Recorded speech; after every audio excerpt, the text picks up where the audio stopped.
Bismillahirrahmanirrahim. Assalamualaikum warahmatullahi wabarakatuh. Alhamdulillahilladzi an'ama alaina bi ni'matil iman wal islam wa arsyadana subulas salam. Asyhadu an la ilaha illallah wahdahu la syarikalah al malikul alam wa asyhadu anna muhammadan abduhu wa rasuluh sayyidil arabi wal ajam. Allahumma fashalli wa sallim wa barik ala nabiyyina Muhammadin wa ala alihi wa sahbihi wa man tabi'ahum bi ihsanin ila yaumil qiyam.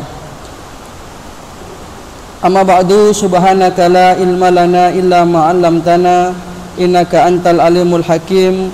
Rabbi shrah li sadri wa yassir li amri wahlul 'uqdatam min lisani yafqahu qawli. Allahumma anfa'na bima 'allamtana wa 'allimna ma yanfa'una warzuqna uluman tanfa'una birahmatika ya arhamar rahimin. Bapak Ibu hadirin jamaah pengajian rutin Sabtu malam Ahad rahimakumullah.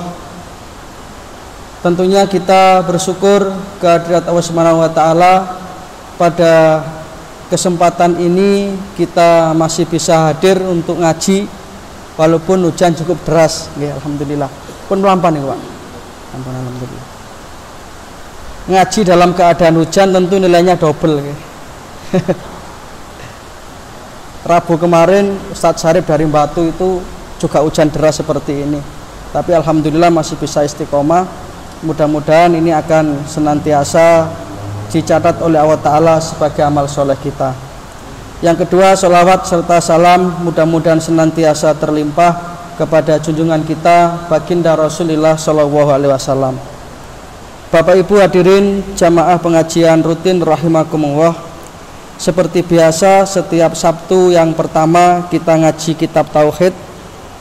Kita masih melanjutkan penjelasan yang kita kupas pada pertemuan yang lalu, bab ke-49 tentang firman Allah Ta'ala di dalam Al-Quran surat Al-A'raf ayat 189 sampai 190, yakni menceritakan keingkaran orang tua ketika mereka itu dikaruniai oleh Allah Ta'ala seorang anak, kemudian justru mereka itu tidak bersyukur tetapi malah mengingkari nikmat yang berupa anak tersebut dengan berbagai macam pengingkaran-pengingkaran, yang mana pada pertemuan yang lalu kita bahas tentang sebuah pendapat bahwasanya yang dimaksud di dalam ayat ini adalah Nabi Adam dan Ibu Hawa, yang kemudian memberi nama anaknya seperti apa yang ditunjukkan oleh iblis ketika itu. Tapi kemudian keterangan ini dibantah oleh para ulama, sehingga yang dimaksud di dalam ayat ini sesungguhnya bukanlah Nabi Adam dan Ibu Hawa, tetapi adalah anak keturunannya, yang memang pada kenyataannya masih banyak sekali, ya, anak keturunan Nabi Adam ini ya sampai hari ini yang melakukan acara dan upacara yang di luar syariat Islam, termasuk ketika menyambut kelahiran seorang bayi. Nah, padahal Rasulullah SAW itu sudah memberikan tuntunan. Jadi ketika seorang dikaruniai putra atau putri, anak lah, itu tuntunan Rasulullah itu ada 3. Yang pertama, memberi nama yang baik.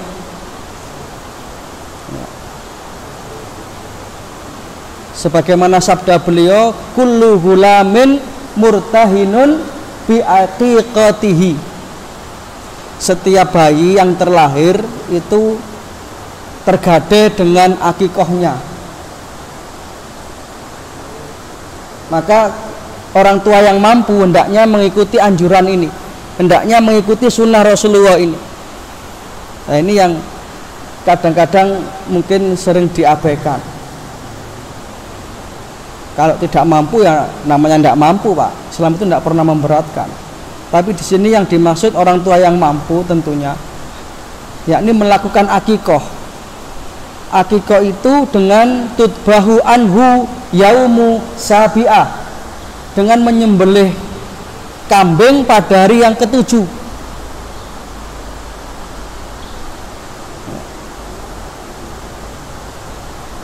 Bagi anak laki-laki 2 ekor, bagi anak perempuan 1 ekor.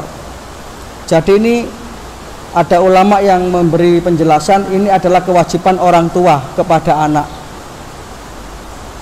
sehingga anak tidak punya kewajiban untuk mengakikoi dirinya sendiri ketika besar. Ada yang mengatakan seperti itu, tapi ada juga yang membolehkan. Nah, monggo lah, ini perbedaan pendapat.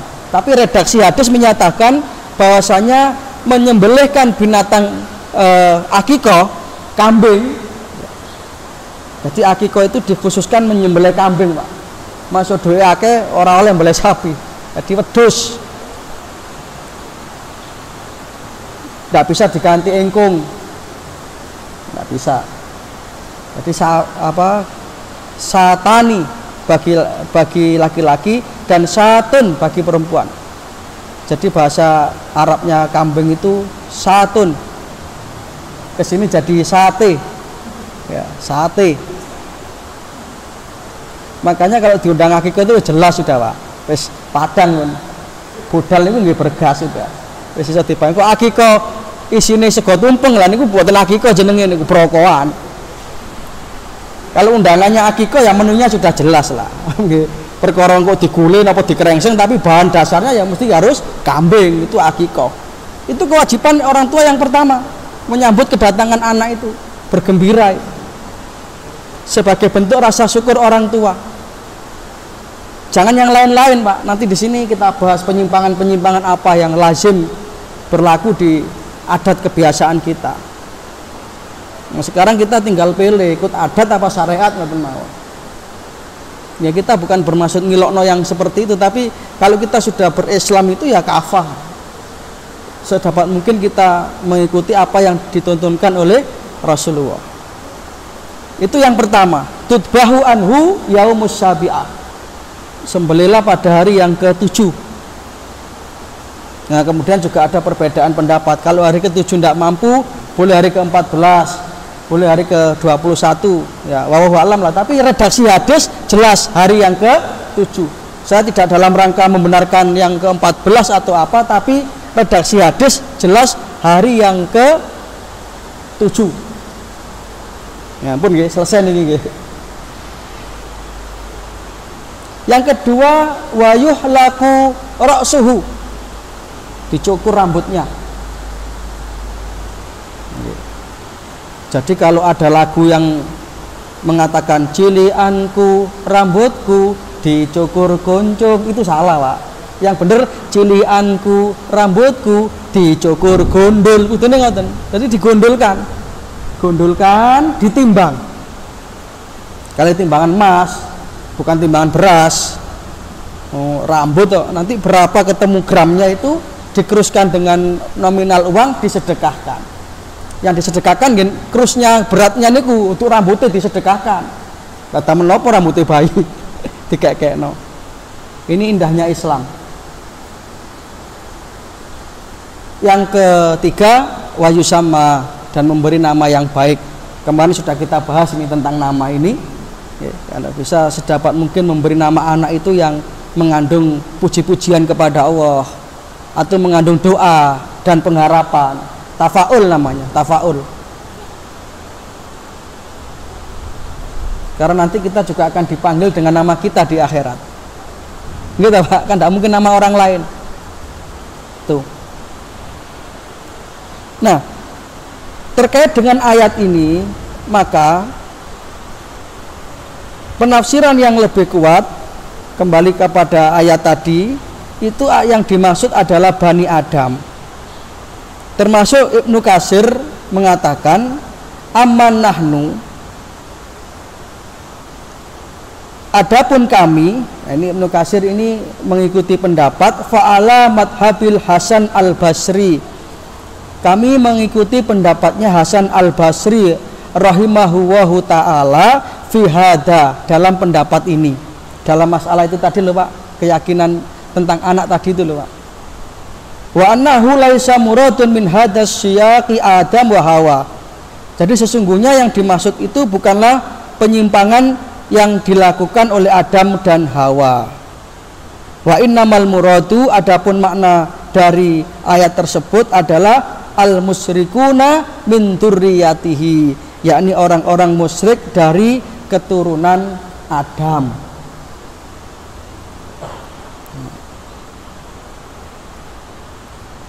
Sehingga kisah yang mengatakan bahwa Adam memberi nama anaknya itu dengan nama yang ditunjukkan oleh iblis, ini secara periwayatan lemah. Nah, sekarang kita lihat bagaimana yang terjadi sampai sekarang ini tentang penyimpangan-penyimpangan yang dilakukan oleh orang tua ketika mereka itu mendapatkan kelahiran anak. Padahal tadi sudah jelas tuntunannya, bagaimana Rasulullah itu memberikan tuntunan. Karena memang mendidik anak itu kan dimulai sejak kapan Pak, kira-kira Pak? Sejak kapan? Nggak, sejak memilih jodoh itu sudah diberi tuntunan Rasulullah. Kalau kita ingin anak kita baik, ya pilih jodoh yang baik, kan begitu. Rasulullah kan memberi tuntunan itu, tunkahul mar'atu li arba'in, ya, carilah wanita itu karena 4 hal. Yang pertama tentu li jamaliha, ya minimal mboten ngisi-ngisini jak bowo, kan begitu. Ya itu memang Rasulullah mengatakan itu, li jamaliha karena rupa dan wajahnya, li maliha karena kekayaannya. Itu lebih baik sekali nih, kita dapat jodoh wanita cantik, maratuwane awake dhewe niku sugih, wasip niku wis. Nggih. Wali hasabiha karena keturunannya. Karena keturunan itu sangat penting. Walidiniha karena agamanya. Tapi dari 4 hal ini Rasulullah itu memberikan penekanan, memberikan garis bawah. Fatfar bidatidin taribat iyadak. Jadikanlah motivasi agama sebagai yang utama dari yang ketiganya tadi itu. Nah ini, makanya nanti kalau sudah awalnya sudah baik, niatnya juga menikah itu karena mencari ridha Allah, insya Allah seterusnya juga baik, sampai punya anak ya baik.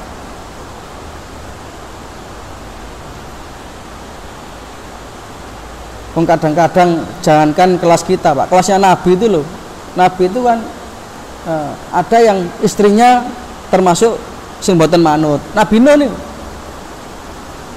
bojone Nabi mawon mokong Nabi Lut niku. Apa mana bojone ustad tambah mungkin mawon.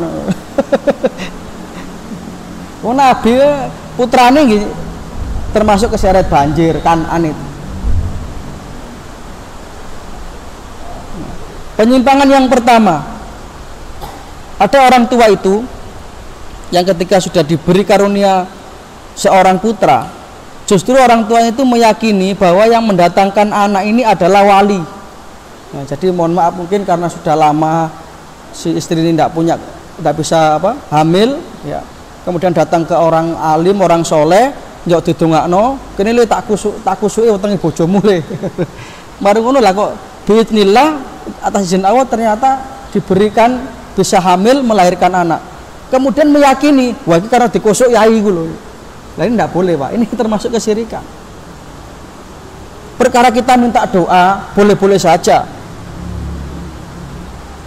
Karena memang Nabi kan menyatakan aksiru minan nas bidu'ail khair. banyak-banyaklah engkau minta doa pada sesama manusia. Fa innaka la tadri min ayyi fahin yuqbal. Karena kamu tidak tahu dari mulut yang mana, dari doanya siapa yang akan dikabulkan Allah. Ngapunten nggih, mohon maaf ya. Belum tentu orang yang menurut pandangan kita itu biasa-biasa itu kemudian doanya tidak mandi, belum tentu. Bisa jadi doanya dia itu lebih mandi, lebih mujarab daripada doanya ustadz. Karena apa? Karena keikhlasannya. Kan Nabi dawuh ngoten, Pak. Innamatun syaruna bidu'afaikum bida'watihim wa ikhlasihim. Sesungguhnya kamu itu bisa mendapatkan pertolongan Allah. Satu di antara sebabnya karena orang-orang miskin yang mereka itu berdoa dengan ikhlas. Karena kelemahan mereka, dalam keadaan lemah itu orang dikabulkan doanya. Maka jangan ngenyek, Pak, pada orang yang tidak mampu. Jangan ngenyek. Jangan merasa kita ini sudah lebih dari orang lain. Nabi saja minta demikian. Sekelas Umar bin Khattab, sahabat termasuk satu di antara yang dijamin masuk surga, itu saja sama Kanjeng Nabi masih disuruh mencari seorang anak muda. Umar, kalau kamu sempat ke Madinah, nanti golek ono ndek kono ono arek jenenge Uwais Al-Qarni. Jauh donga.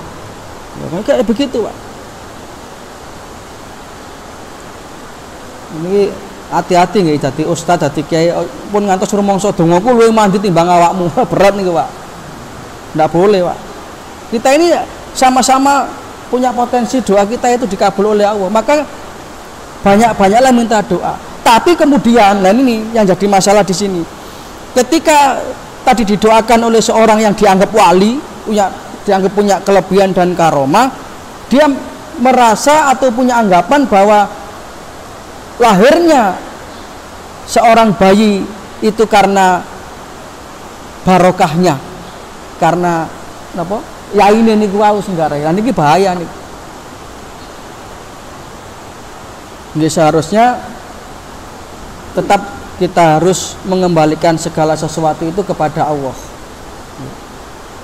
Pun nyun sewu, kelompokaken yai sewu, tapi lek Gusti Allah dereng karep ndak akan terjadi, Pak. Ini garis bawahnya di situ.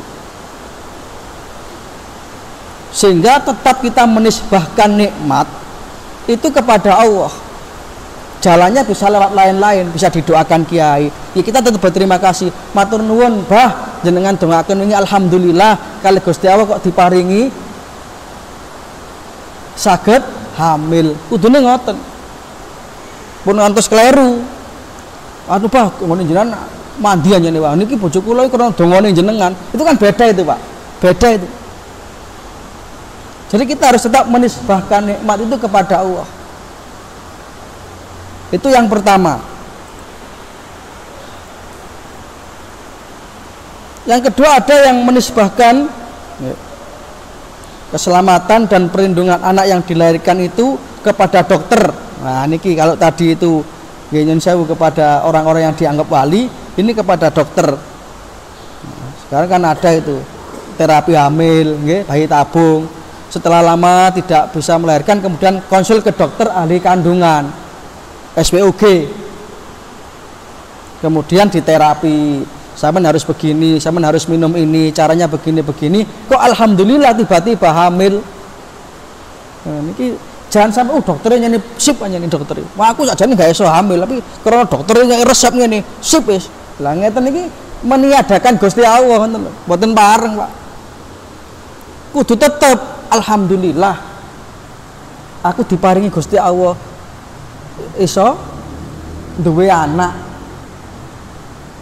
Carane aku teko nang dokter iku lho, alhamdulillah jodoh. Jadi dokter ini tetep nomor sekian. Ini kan napa bedane tipis niku. Makanya syirik niku mboten mek ten dukun tok, Pak, ten dokter nggih bisa syirik. Ten apotek nggih iso syirik. Sampeyan napa ngeluh ah? Iku tekono bodrek sini lho, wis tak mandi aku wingi ngeluh ya tak ombeni sitok wis ilang. Karena alhamdulillah babar belas. Ini kan salah, Pak. Ini kan sawangannya kan sepele. Tapi ini tauhid, Pak. Sudah. Aku wingi lho ngeluh. Tak ombeni bodrek sini alhamdulillah ndek Gusti Allah diparingi jodoh, diparingi waras. Makanya setiap mau obat nih, ngunjuk obat itu kan ada doanya. Doanya bisa kita baca, doanya Nabi Ibrahim, fa idza maritu fa huwa yashfin. Kalau aku sakit, engkau lah yang menyembuhkan ya Allah. Atau bisa kita baca, Allahumma rabbana si'ati bil ba'sa wasfi anta syafi la shifaa illa shifauka shifaan la yughadiru saqama. Doa yang kita baca juga kepada saudara kita yang sakit itu. Intinya adalah kita tetap menggantungkan kesembuhan kepada Allah. Menggantungkan segala sesuatu kepada Allah. Menisbatkan segala sesuatu kepada Allah. Adapun cara, adapun manusia yang membantu itu sifatnya hanya sebagai perantara saja. Karena tidak ada sesuatu itu terjadi kecuali atas izin Allah.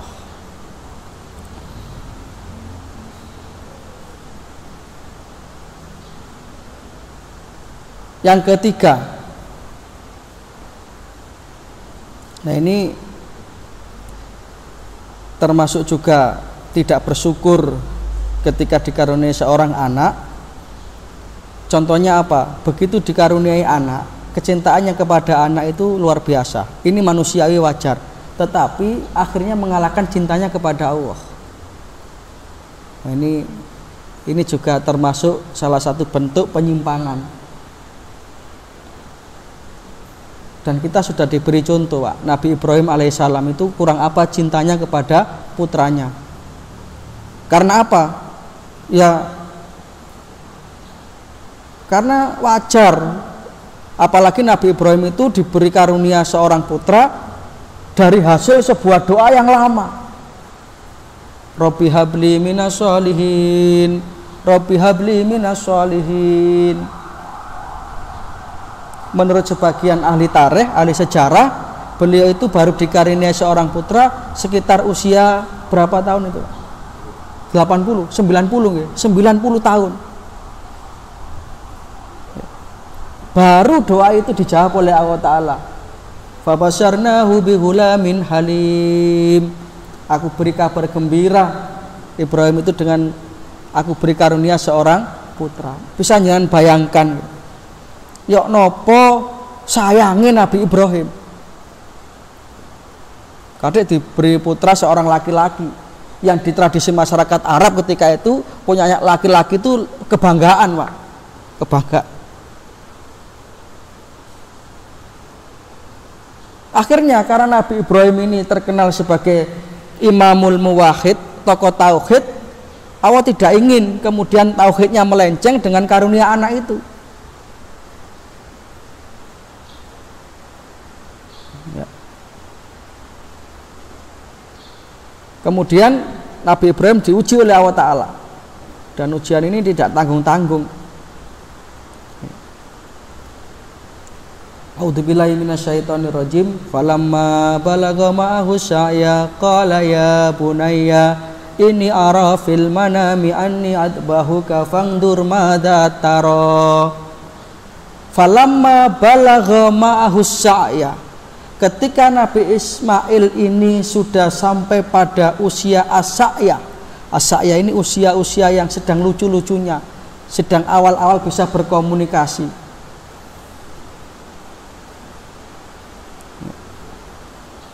Lah kok ada perintah belain anakmu. Awalnya Nabi Ibrahim masih ragu-ragu, Pak. Ya, pada hari pertama itu mimpi, pagi harinya Nabi Ibrahim menganggap wah itu mimpi apa? Bunga tidur saja itu. Padahal mimpi itu, Pak, kalau dialami oleh Nabi, ru'yal anbiya wahyun, itu wahyu. Tapi Nabi Ibrahim sih mboten yakin, kok perintahnya kok sadis temenan begitu katanya. Makanya tanggal 8 pagi itu dinamakan hari Tarwiyah. Tanggal 8 Dzulhijjah itu namakan hari Tarwiyah. Hari Nabi Ibrahim itu ngangen-ngangen ngimpi nih. Angen-angen loh nggih. Mboten ngramesi. Sakniki nggih kata ngangen-angen ngimpi tapi wah iki tak kait-kaitno iki. Wingi sing dadi aku mlebu omah ndek omah kono lawange grendele iku apik, iki cinta tomboi omah apa grendele wae. Niku mboten padha ngimpi ngoten niku. Akhire dituku wolak-walik meleset kabeh. Nabi Ibrahim akhirnya merenung itu. Iki tenan ta ora sih iki Gusti apa iki kok. Kalau tidak kok jelas sekali mimpinya. Kalau iya kok mentolo sekali perintahnya kan gitu.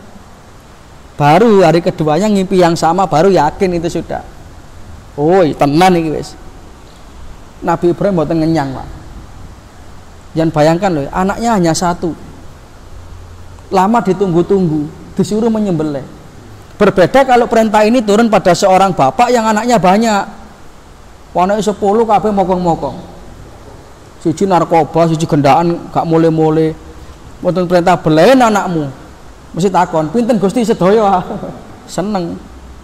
Balik iki anak mek siji. Maka dipanggillah Nabi Ismail. Dan Nabi Ibrahim pun tidak kemudian Nabi Ismail diperkes terus marang di ngek-ngek mboten. Diajak dialog dulu. Ini juga pelajaran. Orang tua dengan anak itu harus ada jalur komunikasi. Supaya anak itu tidak pergi ke yang lainnya. Kadang-kadang anak tidak kerasan di rumah karena bapak ibunya tidak bisa komunikasi. Sing ibu nyekeli HP, bapaknya sing ngurusi penggawaian yang di omah. Akhirnya anaknya yang ke kopi, kafe, ngoten-ngoten itu. Bu, aku mang pelajaranku oleh 5. Oh iya, apa kono-kono sinau dhewe kono. Ibu sik repot iki lho ono WA iki. Maka Nabi Ibrahim itu mengembangkan hati nuraninya Nabi Ismail itu. Dipanggil dengan tenang. Ya bunaya, ya bunaya itu panggilan halus nih, cara mriki le. Ini le. Inni ara fil manam anni adbahuka. Wingi abah iku ngimpi ping pindho ini. Ngimpi napa, Pak? Ngimpi ambek Gusti Allah dikongkon beleh sampeyan. Napa, Pak? Kongkon beleh sampeyan. Fangdur madataro. Ya apa pendapatmu le? Ngoten Nabi apa? Nabi Ibrahim dan Nabi Ismail. Fangdur madataro. Ya apa pendapatmu le? Ora kon manuto ya le yo, manuto yo. Iki perintah Gusti Allah le. Iki tenan iki ganjarane mboten ngoten. Ya apa kira-kira le? Tapi lah nganjen nggih Nabi Ismail niku seorang putra yang hasil doanya Nabi Ibrahim puluhan tahun, Pak. Jawabannya ya luar biasa. Ya abatif alma tu'mar satajiduni insyaallahu minas sabirin. Lek pancen iki perintah Gusti Allah, Pak. Monggo, Pak. Monggo dilampahi. Kulo ikhlas, kulo ridho. Satajiduni insyaallah minas sabirin. Dan insyaallah nanti kita akan bertemu. Aku akan bertemu dengan Abah nanti di akhirat, termasuk golongan orang-orang yang sabar. Jawabannya anak ini nambah tambah iman maneh. Nanti dibeleh. Jawabannya anak soleh ngoten niku. Lare sakniki mboten ngoten jawabane. Le, bapak kon boleh awakmu le. Ya apa, Pak? Ya apa, Pak? Balenono, Pak. Bapak tak laporno Komnas HAM sampean. Sing bener sampeyan sing tak beleh, Pak. Sampeyan suwe urip aku sik kait. Lah ini jangan sampai memalingkan kita kepada Allah, kecintaan kepada anak itu. Karena anak itu di dalam Al-Quran ada 3 model. Ada anak yang bisa jadi musuh orang tuanya. Jadi musuh. Nang bapak ini wani. Ada itu, Pak. Ya. Inna min aswajikum wa auladikum aduwan lakum fahdaruhu. Ada seorang anak dan istri yang jadi musuh dari orang tuanya, dari bapaknya. Istri jadi musuh suaminya. Di anaknya wani karena tidak dididik agama. Karena mulai awal nggak dikekain niku awal. Itu tidak didoakan. Ada yang jadi fitnah orang tua. Ini yang kemudian di dalam peribahasa Jawa ada istilah anak pola bapak keprada. Orang tuanya bagus, anaknya rujak sentul, bapaknya ngalor, anaknya gitu. Bapaknya sopo masjid, anaknya sopo kafe. Bapaknya cekelane tasbih, anaknya cekelane botol gepeng. Ada orang tuh yang begitu. Anak yang begitu itu ada.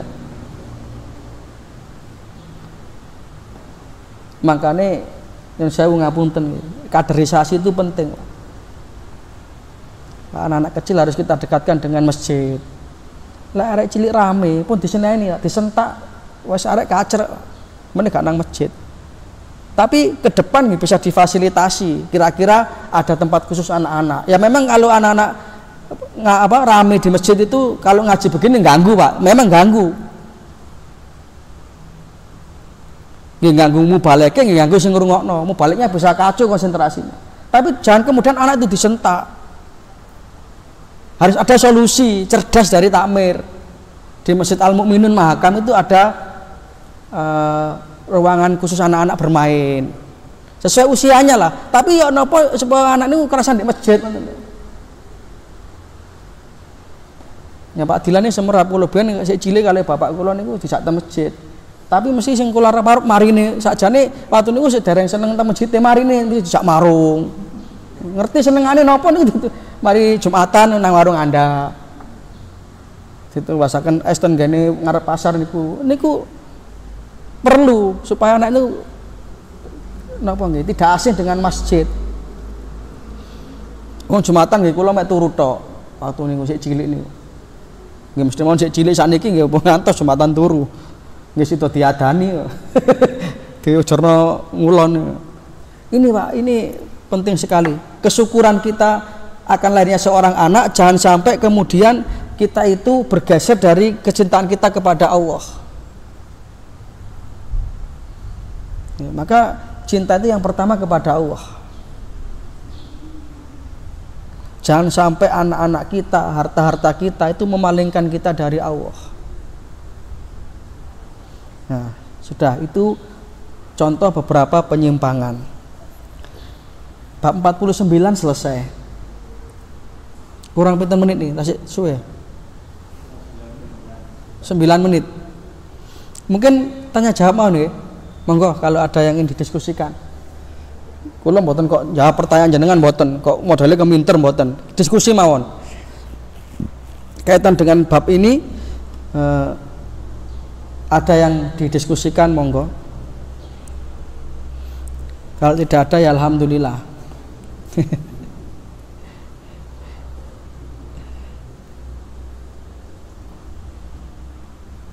Buat teman-teman mungkin kita cukupkan sekian dulu nggih.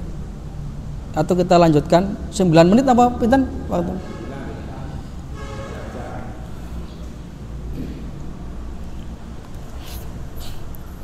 Ya mungkin bisa saya lanjutkan sebentar ya, eman-eman waktu nih. Jadi anak itu dalam Al-Quran tadi ada 3. Yang pertama jadi musuh, yang kedua jadi fitnah, yang ketiga ini yang kita idam-idamkan, anak yang menjadi qurrata a'yun. Rabbana hablana min azwajina wa dzurriyyatina qurrata a'yun waj'alna lil muttaqina imama. Itu doa yang diajarkan dalam Quran. Pun lanjenengan misalnya nyambut damel kesel-kesel mangke terus kundur nggak ada yoga sing lanang mijeti anak sing wedok nggak enak wedang, waduh kesel ya dino niku hilang.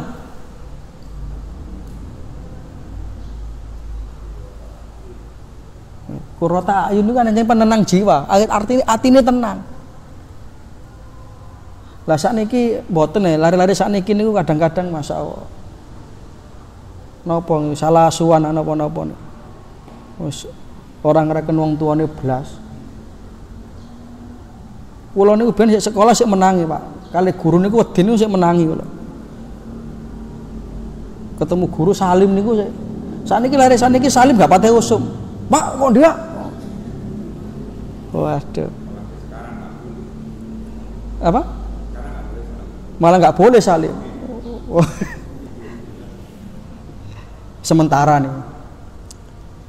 Yang lebih anu lagi ya, apa itu? Orang tua sekarang itu ndak anu, istilahnya itu nggak gampang. Kan guru ini ku kadang-kadang gak gampang terima, aneh dikandani.